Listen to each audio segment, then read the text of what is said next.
Hello, welcome back to Wellness and Wisdom with me, Dr. Nadu Tuwakli.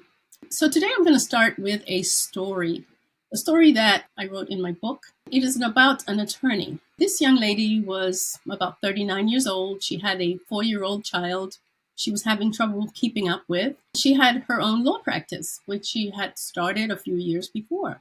But then she noticed that she was really tired. She was very foggy. Her mood was not good. So as she got more and more depressed, she went to see a GYN who gave her some Prozac. She went to various places and things were getting worse. Everything came to a head one day when she was in court and the judge said, "Counselor, state your case." So she's up in front of the judge. She looks at her client and the client looks back at her. She went completely blank. She could not remember anything. As a professional female, I could only empathize with the amount of humiliation and embarrassment that she had. And ironically, it was this case that made me start prescribing HRT to perimenopausal women. So, speaking of lawyers, my guest today is Farhana Shahzady, an experienced family law expert and a mediator practicing for over 20 years in London, England. She specializes in all aspects of family law and a particular expertise in divorce, separations, and matrimonial finance. She has a project called the Family Law Menopause Project she's going to tell us about later. Farhana says the condition of menopause has a powerful impact on the divorce process. She focuses on finding out how menopause affects the already traumatic stress of separation of assets and arrangements, and how the lack of awareness in the legal profession has impacted women at large. This unawareness often leads to an unjust and inequitable outcome for families and women particularly. She advocates for less confrontational methods of managing the divorce process, such as mediation, arbitration, and more collaborative approaches, the result in which could become more positive for all the divorce stakeholders. In short, she works in the legal domain as an advocate for women and families, while in the health domain, hormone replacement therapy can mitigate the symptoms and social and relational impact of perimenopause and menopause. It doesn't necessarily ameliorate divorces, where this condition is an important factor, but it can allow, at a minimum, women to be healthy and empowered while managing a difficult separation and divorce. So, as I mentioned earlier, this does not just happen to lay people and clients, it also affects attorneys. Welcome to Wellness and Wisdom, Farhana. Thank you for joining us today. Oh, Dr. Nadu, thank you so much. And thank you for that very full introduction as well. You're more than welcome. So in reading about you, I see you describe yourself as a collaborative lawyer and mediator, and you recognize the importance of problem solving rather than point scoring, especially when it comes to sensitive family and child matters. I find that admirable. How does that work? Well, I think, Dr. Nadu, over many years of practice, both myself and my peers, particularly within England, we've realized that litigating, fighting, point scoring, and belligerence does not actually serve families well. And in particular, doesn't serve children well. These are private relationships which often break down for multiple reasons. There's very rare that there's a very clear, problem maker, or that there's, one person responsible for the issues in a marriage. It's often a number of problems. And so it doesn't seem right to blame. So I think we're moving away from a blame culture and progressing towards more consensual outcomes, finding common ground, protecting the children. And so that has very much informed my practice of trying to resolve dispute, mediate, to try and hear both sides of a story and to find consensus, because that will work better for individuals. It does work better for children and families. I think when it comes to commercial enterprises, businesses, I think litigation is strong. For family lawyers now, certainly within England, we do try to find a better way. My listeners would love to understand the overlap. How exactly do you think divorce and menopause collide? I'm sure it's not obvious to many people, but what I think will be obvious is that menopause, and we know much more about it, can lead to a strain on relationships. And I would say in my practice, what I realize is that it affects communication a great deal. I think if one considers that, you'll realize that if it's impacting relationships, whether in the workplace, whether in the home or larger family, it's very likely to be impacting your spouse or, in fact, your children. And Right. over many years of practice, I realized many of the women I was seeing in my consulting room, or indeed men, belong to a certain age group, generally 45 to 55. The data bears out that many divorces take place between 45 to 55. And you, Dr. Nadu, as a doctor, will say, well, that seems to correspond with the perimenopause, menopause journey as well. So it took me a few years to figure it Exactly. out. But as I got older and I realized how I was changing, how my peer group was changing, how some lawyers within my age range were actually perhaps expressing stories like yours, Dr. Nadu, where they're saying work has become harder, it can become more challenging, brain fog, anxiety, case management. I think it impacts many people in lots of different ways, but clearly within the family law space, there's a correlation between perimenopause, menopause, and divorce. But it was an anecdotal experience that I could see in my consulting room, but I did want to go about and test it by doing some research. So, can you tell us about your family law menopause project? Yes, sure. And I set up the project really to kind of test my thesis that there was a correlation between relationship breakdown and a menopause. And what I did, first of all, was to ask the profession. So I had a small survey. It had quantitative and qualitative data that was very, very useful. Asking lawyers effectively, how many clients do you see which fall within that 45 to 55 age range, of which there was a majority. A majority of lawyers were seeing people within the age range and asking them whether they'd ever discussed menopause with them. It comes as no surprise to me that they weren't. Okay? Silence. There is a knowledge gap in this space. I also asked the question, do you think it's having an impact on your clients? Do you think perimenopause, menopause is having an impact? 81% of lawyers said they thought it was having an impact, which I find fascinating. So lawyers are not asking, but they know that there is something going on in the consulting room. They know there's something. They know there's something, absolutely. So actually, Dr. Nadu, the sensible thing for me to do was to ask my clients. And that was the next big phase of the survey and of the project. And in order to do this, I did join forces with a very prominent UK menopause doctor, Dr. Louise Newson. Incredibly grateful, as are many, many women. The amount of work she's doing in this area is tremendous. And we launched a survey nationwide. And like many surveys, it was an opt-in survey. I'm aware that that can skew results, but it had a quantitative and a qualitative element.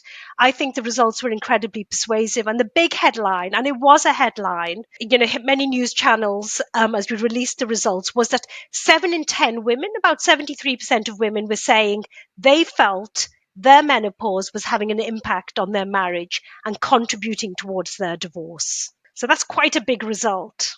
Yes, it is. Alongside testing whether it was impacting marriage, we received data to say it was having an impact on children and home life. Uh-huh. 80% of respondents said it was impacting their children and home life. 75% of women said it was impacting their sex life. And I'm sure we can talk about that. And 67% of women said it increased domestic abuse and gaslighting within their Oh. relationship and marriage. And I think there are also studies in the UK that have shown that menopause affects women's employment Oh, as well. massive amount of work, yes. So whilst with family law, I was probably the first project of this type. In the employment law space, there's been some excellent work being done. And two of the things I'd like to flag is the parliamentary work. So our parliament is very interested in this. And we did a broad women and equalities research piece. And also the Fawcett report, which is a prominent female organisation, which looked at women and the workplace, because the research is showing that approximately 1 million women have left the workplace. Other data showing that 14 million days are lost per annum because of menopause related issues, that 99% of women are actually saying their symptoms impact their performance at work. Some really new research which is coming out, which I'm really interested in, is on what's being called the menopause penalty. And there's a group of researchers Okay. led by Gabriella Conti who is analysing really for the first time what does it really mean for women in the workplace in terms of lost hours and impact on their personal income. Some of the research is showing that they may be losing income of approximately 20% compared to their premenopausal level. So just on a very individual level, if women are feeling that in their pocket, as well as their relationships and as well as their health, that can be quite profound. And that's the area I'm very interested in. Now, it leads me to believe that your work must have a lot of challenges trying to change the status quo. Can you share some of the challenges you faced trying to get this concept across? Yes, of course. I think a lot of it is based on knowledge. So there's knowledge issues. And lawyers, Mhm. we're pretty smart. I like to think we're pretty smart, but we have not been educated or attuned to the menopause piece. And part of my work is really to say to other lawyers and indeed to clients is that we need to do better. If many of our clients, maybe up to 70% or more, are saying menopause is leading to matrimonial breakdown, that means many of our clients that we see suffer menopause, and we perhaps need to take that into account. But it's led to criticism. The main criticism is that because I flag the issues and the problems, I have been criticized for setting the clock back for women and for making it harder for women. Because if you express vulnerability, the argument runs that if you Mhm. express vulnerability, that will flag to future employers, future partners, future spouses that, there may be some issues. It makes menopausal women kind of problematic territory. I think that really is the main thrust of the criticism. And that as a lawyer, because I flag this, I might be making it harder. It's not an argument I reject, but I Huh. do think it's a very interesting argument. Now, the medical field in the United States, and it's maybe somewhat similar in the UK, is predominantly male. And I'm assuming that the legal field in England is somewhat similar. So, could it be that compounding the problem may be the fact that most of the judges and the solicitors are men? And, like you said, if they have not been educated or not clued into a woman's mental state, or perhaps they're not particularly interested in it, do you think this is why you can feel some resistance in this department? Yeah, that's a very, very astute observation. So I think that absolutely that's right. Interestingly, the family profession in England is very female. Some of my my key Mhm. critics have been women. As I've said, I think it's very interesting criticism, and I think it belongs to an era of feminism, which is slightly different from more modern feminists, let's say. In some ways, I think the argument is kind of 20th century equality versus 21st century equity. So I probably belong to a group of women who think we're not all the same and women shouldn't necessarily be treated as men. So I'm not necessarily interested in equality in the same way that some women and feminists may be. I'm interested in equity. So in family law, one of our central concepts is equality and sharing of asset on divorce. And I actually think for women who experience menopause, perimenopause, and experience problems with generating an income, because of their work Mhm. capacity and drop in performance, they may require more help, Dr. Nadu. So I think we can't necessarily treat them equally. They may need something different and something more. And I think that does create some umbrage for people because I think a lot of lawyers will say, well, if we give the wife something same as the husband, then we've done a good job. And I'm saying, well, actually, that may not work because a woman may not work. Going back to the employment law issue, many women leave the workplace because of menopause. Many women reduce hours, go to part time work. Many women don't seek promotion. Many women go into freelance type works in order to create flexibility. And for me, that may mean that their income drops, which means they're going to need help and support on divorce, particularly if you imagine a scenario in which these may be women who gave up work when they had children. So as they were childbearing, they may have given up work. Then they might have brought up their children, so didn't work. And then, fast forward a few Right. years, they may be presented with a broken marriage due to menopause. And the judge or the family law profession is saying to these women, as I have often said in the past, well, that's a little bit tough. That's harsh, but you need to go back to work now. Pick up the reins and get on with it. You will feel better after divorce. And I think actually we shortchanged many, many women because we physiologically haven't understood that they may be different. And I think what I'm saying is we probably have a very patriarchal system within medicine, law, but within society. And women, perhaps as round pegs, are not going to fit a square hole. So I actually think there's much work to be done within the legal profession and your profession, Dr. Nadu, and societally to evolve because we must recognize the challenges that women face potentially as a result of menopause.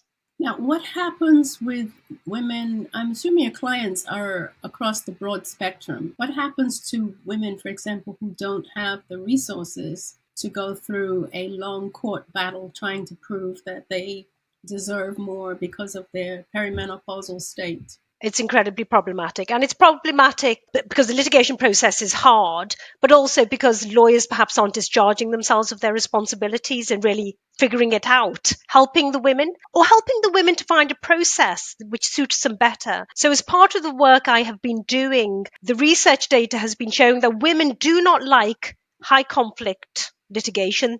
They don't like lengthy forms. They don't like tight deadlines. They find there's a lot of decision fatigue. It's very hard, and law and the way lawyers often express themselves, as I'm sure doctors express themselves, can be quite complex. We tend to use language which is opaque, has professional connotations, so we don't make it easy for women. And I think the litigation process isn't easy. So my own view is that we have to almost tailor make or design processes. And there are processes in England which can help women. Mediation is a very good way of giving women time to think, to assimilate information, and to try and communicate with the help of a facilitator, a third party professional, to discuss the issues. And arbitration as well, Dr. Nadu, which I think is designed for an adjudication, not by a judge sat there imposing their will, but by trying to present information in a menopause friendly way and Right. allowing the woman and the couple to ventilate all the various issues. And I've acted for many men as well, Dr. Nadu, who actually find the process very hard. It's very hard for them too when challenged within a marriage which may have broken down due to menopause reasons. Just to reflect on that for a moment, I've dealt with many husbands who have felt very rejected, as women perhaps have pushed them away, or as wives have not Right. been able to communicate. So I do want, in fact, flag that I think it's difficult for women, but I actually think it's very difficult for the husbands and the men as well. Which is true. Oftentimes they have not understood what's going on and nobody has shared it with them. Oh, for sure. I've had many men talk to me to say, she doesn't talk to me. I'm not changing the way I behave, but it doesn't work anymore. She'll turn away from me. She won't want to share a bed with me. She moves away. And, I've done many, many divorces back in the olden days, which was really based on infidelity, either because the husband has looked elsewhere, because the woman has pushed him away, or because just, this long period of just not wanting any intimacy, not communicating. It's often been in the consulting room that's been an issue. And I think it's been hard for everyone, but I think our job as lawyers is to make this part of divorce much, much easier, which we can achieve, I think, through mediation or a collaborative process where the lawyer's job is really to find consensus and to have two stakeholders in Right. the room to say what they need, because it is about establishing need. And I think my point really is financially, I think women's needs are harder to meet potentially when they're in menopause, because I think their structures around them are kind of disappearing. The marriage, which was once a safe harbor, is disappearing. Relationships can become very frayed with their children or in the workplace as well. I think it's tough. And I think actually lawyers need to engage with doctors a little bit more. We should really I was triage. going to ask if you ever refer clients to see someone about their hormone status so that they can understand or perhaps realize how much of a part their menopause is actually playing, I do especially now. when the husband suddenly becomes like light bulb. Oh, I didn't realize that was is what it is. would you refer to a doctor perhaps to see if hormone replacement might make a difference? In the last 2 years, I try to be very, very sensitive to the needs of the clients in front of me. Of course, one's job isn't to embarrass, and of course, I'm not a doctor, but I do gently probe and steer. I'm a woman who takes HRT. It's been a godsend for me. I belong to a group of siblings. Hands up. I have siblings who are quite senior. One's a consultant plastic surgeon, one's a senior architect. Their careers have been salvaged by HRT. I know HRT isn't the choice for every woman and won't perhaps help every woman, but I do try and explore the options because I actually think doctors are very well placed to help women, because you may not save a marriage at that point, and I doubt you save many marriages. But what you can do by signposting is to try and preserve their sanity through quite a difficult process, and try and give them the ability to function post divorce. Because I want them to be in the world trying to find a new partner or to consider workplaces and promotions and new enterprises. Because life doesn't end on divorce. It mustn't end on divorce. Right. It allows the woman to be upwardly mobile, if nothing else. But I can actually say I have saved some marriages. But of course, I oftentimes only deal with the female partner. And so if she comes to me with these issues of lack of intimacy, vaginal dryness, just no interest whatsoever, mood swings, panic attacks, nobody can stand to be around her, then I'm able to help. And I have actually seen marriages that were on the way to divorce actually turn around. So I'm not saying it's going to happen for everyone, but it does happen. I agree with you. It's an option that everyone should pursue if they think that it might be an element. For sure. So are you suggesting that women get special accommodations similar to what they have in universities, for example, where they have begun to adapt to people who have mental health challenges like depression and anxiety, claustrophobia, where they can actually take into account these issues for students and give them more time, for example, to complete their homework or their exams, or what in this country we call accommodations?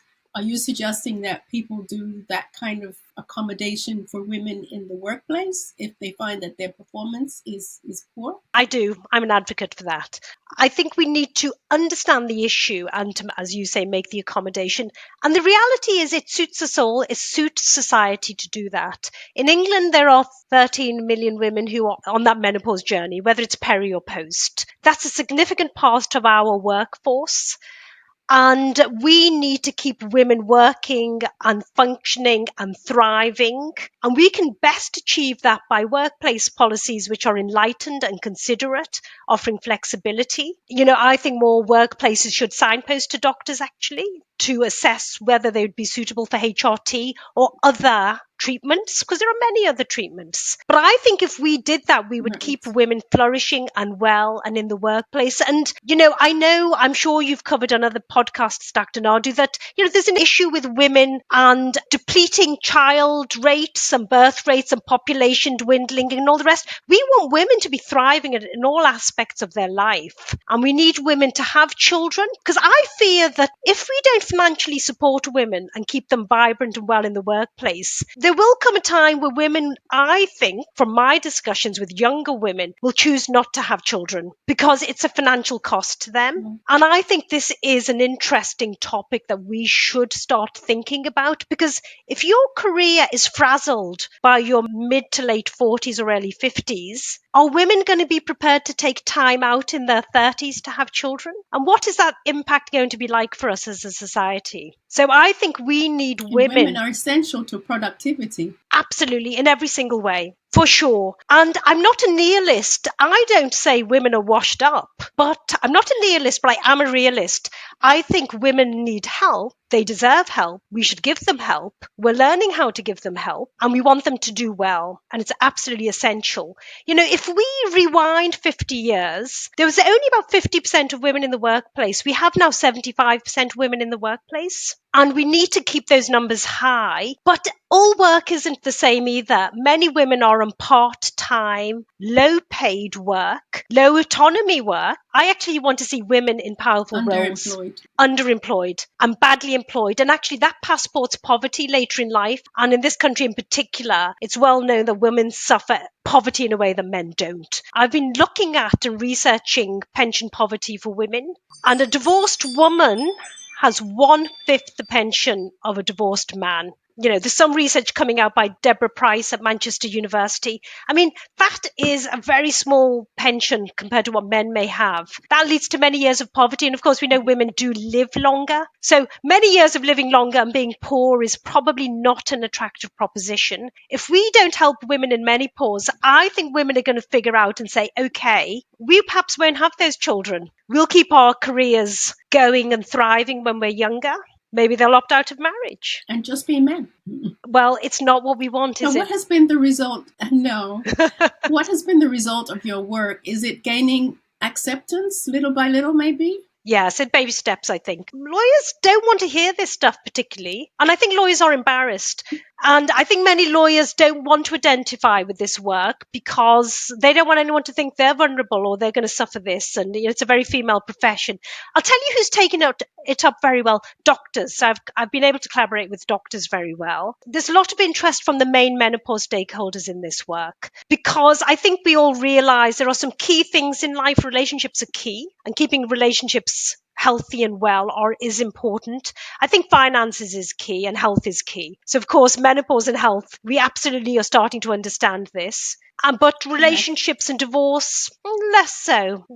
People don't want to acknowledge it. I've got some work to do, I'm afraid. Yes. I think just the term menopause in and of itself for a lot of people is embarrassing. Women don't want to admit that they're menopausal because of the many myths of menopause, the idea that you're over the hill, you're not really good for much else, you're unattractive, you're not viable. So it is an uphill climb, really, just to get the individual to accept that she's menopausal and not be embarrassed about it. And then obviously, if she's not discussing it with her partner, that's another problem. If the partner doesn't understand what the whole menopause thing is, that it's a little bit more than just you stop having your periods. I mean, just the general lack of information about this. So I'm really pleased and encouraged that people like you are bringing it to the next level in terms of making the awareness, putting out the information, giving people the option to take hormones, not take hormones, but at least understand what's going on with them. Have you noticed an increase in maybe women accepting to try hormones? Certainly The within range my of peer women that will group. say, okay, let me see if there's something I can do from my side to improve this relationship. Yeah, absolutely. And she'll tell you what's been transformative is we had some documentaries, the Davina McCall documentaries that were written and created by Kate Muir. So we've had some mainstream media messaging around menopause, which has been transformational. I think the professions have been Ooh, slow, but I really agree with you on the syntax. I think menopause is not a word that women like. It's very, sure. very 20th century as a word. Shall tell you what I think is another big problem for me as a lawyer, but for women, is what is menopause? And lawyers think about it, is it a disability? So if I say my client has a disability, I may persuade the judge that my client needs more assistance or financial assistance. But what woman wants to think of her menopause as a disability? Mhm. But what do we Right. call it? It lasts for several years. Yes. It has wide ranging impact. I read a report where it's 34 symptoms, another report saying there's 60 symptoms of menopause. It's often now Mm. described as a biopsychocultural medical condition. It encompasses so much, and yet we don't have a word for it. And I think I can see many women struggling with this, and I think we need to have a new syntax for what it is. I agree 100% because in today's world, people reinvent a term that's more politically correct or acceptable, and then everyone's using it.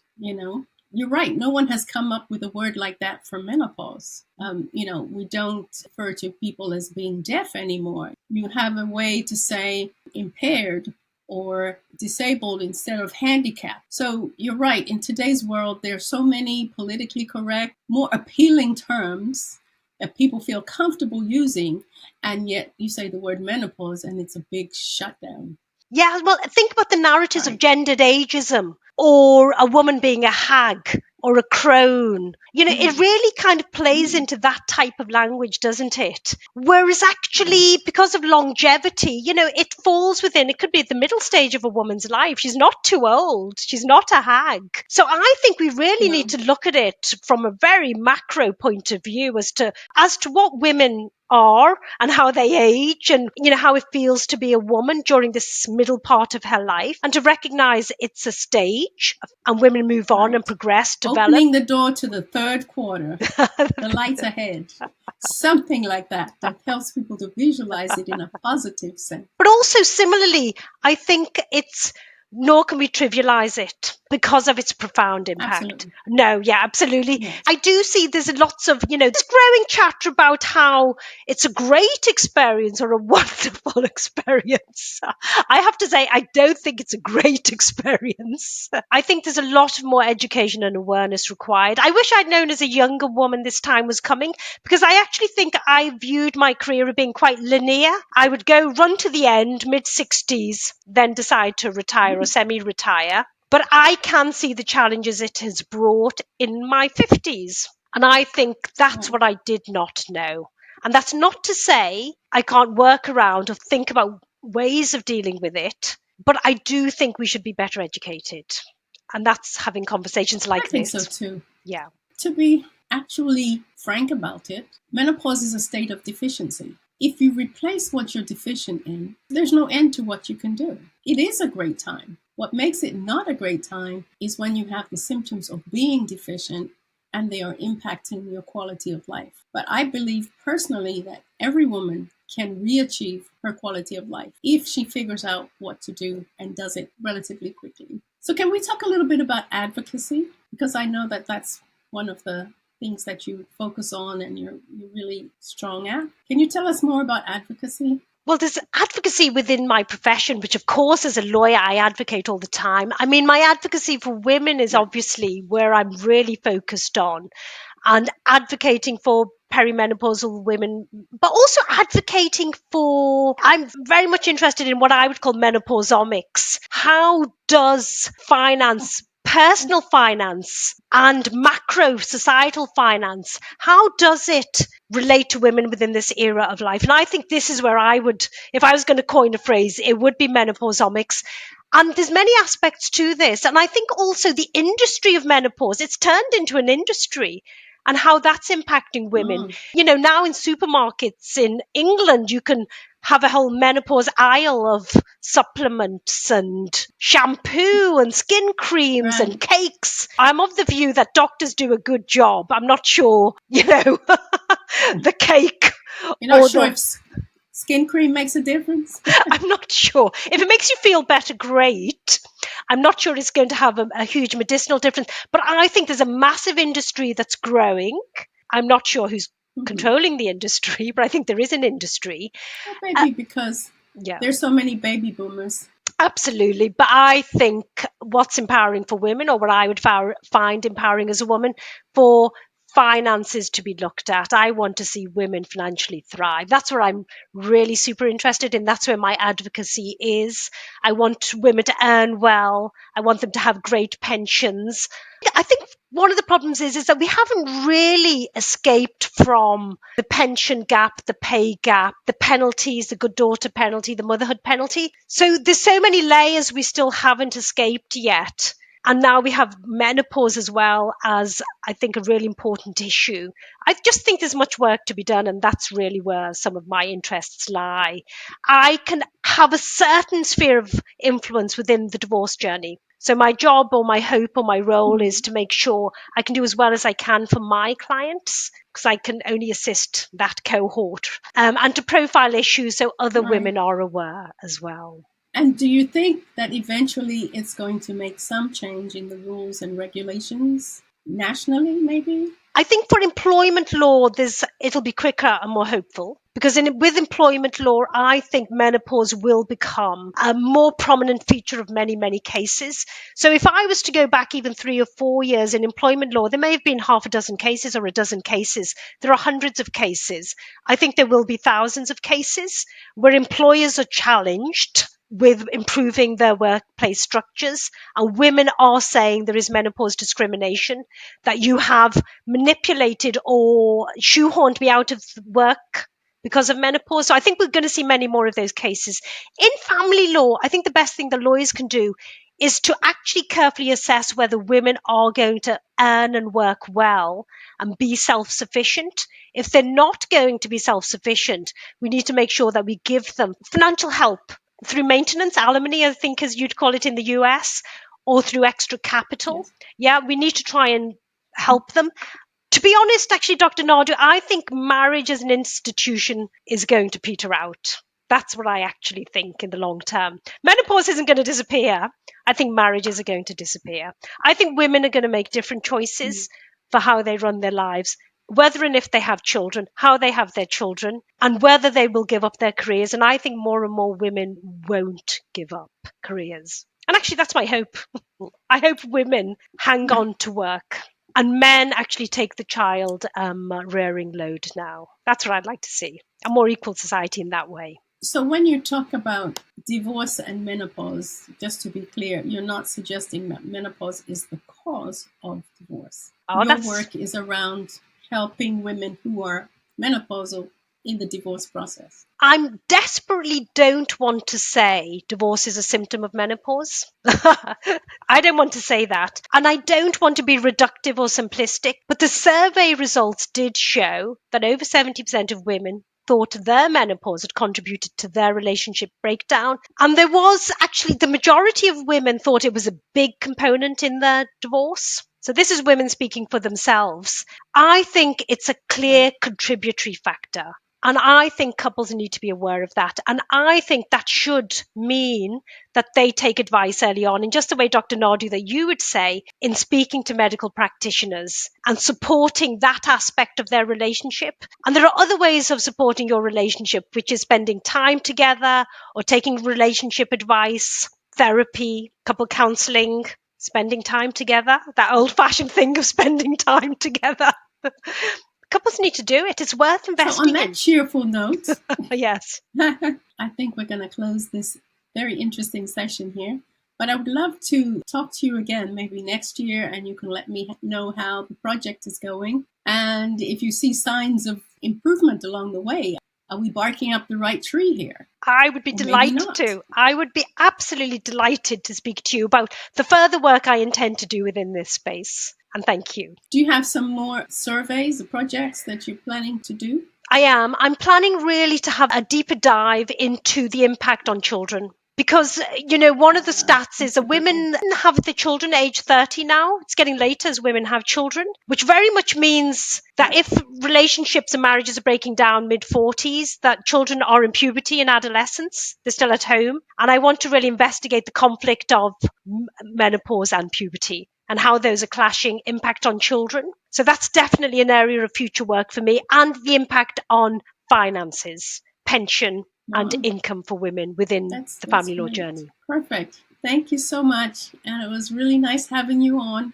I wish you all the best in your work. And thanks for being so insightful to realize the connection between divorce and menopause. Because even though it's sort of obvious, like you said, 70+%, and yet nobody stopped to think, wait a minute, there's a connection here. So we'll talk soon. Thanks for joining us. Thank you so Bye much. for now. Thank you so much as well. Thank you. You're welcome. Thank you for joining me again for another episode of Wellness and Wisdom. Today's episode obviously was about divorce and menopause and the legal aspects, but the effects of menopause, as you can see, are so wide reaching. Things that you think are not related to it may actually be related to it. And women who have perimenopause and menopause may suffer from dry eyes, dry mouth, foggy thinking, mood swings, etc., etc. You've heard about them all on my other podcasts. But I hope you enjoyed the session today. And if there are other things that you would like me to speak about, please let me know. In the meantime, I'm wishing you the best of health and wellness and happiness until I speak to you on the next episode of Wellness and Wisdom. Bye for now.